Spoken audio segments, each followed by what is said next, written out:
Assalamualaikum warahmatullahi wabarakatuh. Bapak Ania, selamat datang dan terima kasih telah hadir di studio IC pada pagi hari ini. Waalaikumsalam warahmatullahi wabarakatuh. Terima kasih juga sudah mengundang saya. Senang bisa berdiskusi tentang tema penting ini. Bapak, materi kita hari ini tentang kuantitas hadis. Boleh Bapak jelaskan secara sederhana apa yang dimaksud dengan kuantitas hadis? Kuantitas hadis merujuk pada jumlah perawi yang meriwayatkan suatu hadis pada setiap tingkatan sanadnya. Karena kuantitas ini berbeda, ulama membaginya menjadi dua kategori besar, yaitu hadis mutawatir dan hadis ahad. Pembagian ini penting untuk memahami tingkat kekuatan hadis dalam penetapan hukum. Pak, kita mulai pelan-pelan dulu ya, jangan langsung bikin dahi berkerut. Menurut Bapak, apa itu hadis mutawatir? Hadis mutawatir adalah hadis yang diriwayatkan oleh banyak sekali perawi pada setiap tingkat sanad. Sehingga menurut akal mustahil, mereka bersepakat untuk berdusta. Karena itu, hadis mutawatir memiliki tingkat kepastian yang sangat tinggi. Diminum dulu Pak, kayaknya seret banget tenggorokan Bapak. Kita lanjut lagi ya Pak, iklan dulu tadi. Berarti semakin banyak perawinya, semakin kuat tingkat kepastiannya, ya Pak?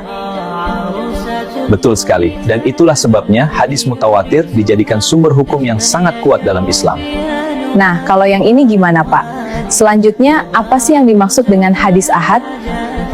Hadis ahad adalah hadis yang jumlah perawinya tidak mencapai tingkat mutawatir. Jumlahnya lebih sedikit dan tingkat penyebarannya lebih terbatas. Mari kita bahas kuantitas hadis, terutama mutawatir. Ya, mutawatir memiliki sanad yang sangat kuat, sedangkan ahad lebih terbatas.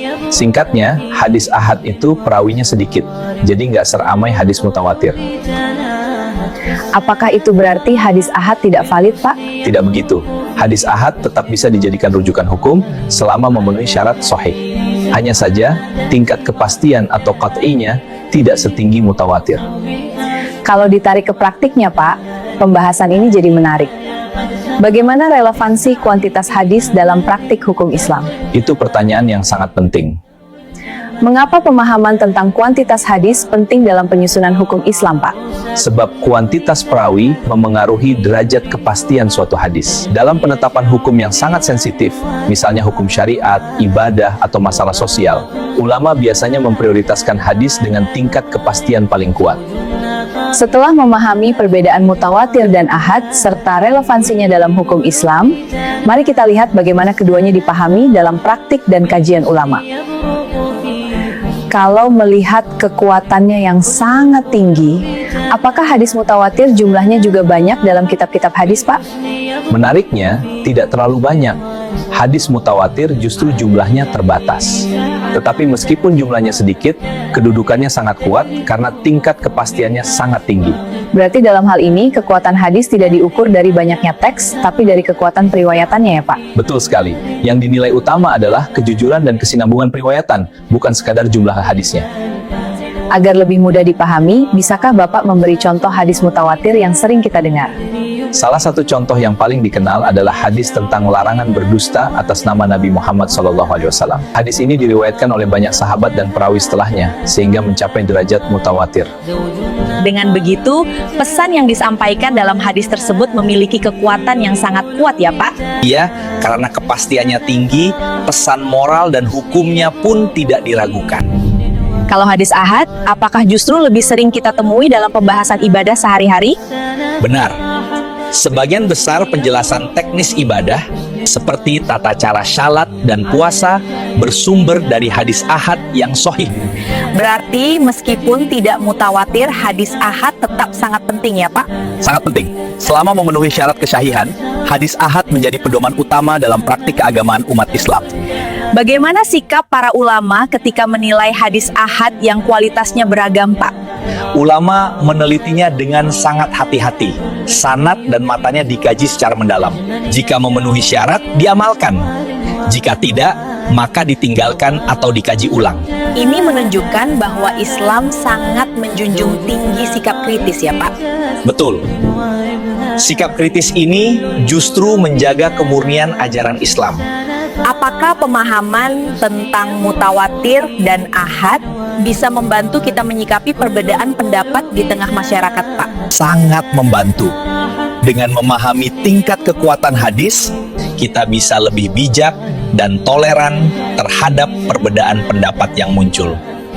Jadi perbedaan itu bukan untuk dipertentangkan, tapi dipahami ya Pak. Tepat sekali. Selama didasari metode ilmiah, perbedaan adalah bagian dari kekayaan keilmuan Islam.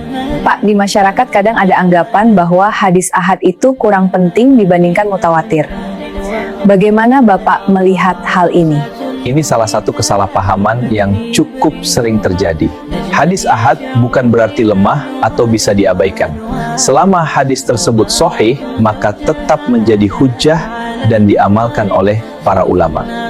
Jadi sebenarnya masalahnya bukan pada ahad atau mutawatirnya saja, tapi pada kualitas hadisnya. Tepat sekali. Kuantitas periwayatan menentukan tingkat kepastian. Sementara kualitas sanad dan matan menentukan apakah hadis itu bisa diamalkan atau tidak. Dalam menyampaikan hadis kepada masyarakat, sikap apa yang sebaiknya kita miliki, Pak? Kita perlu bersikap bijak dan bertanggung jawab.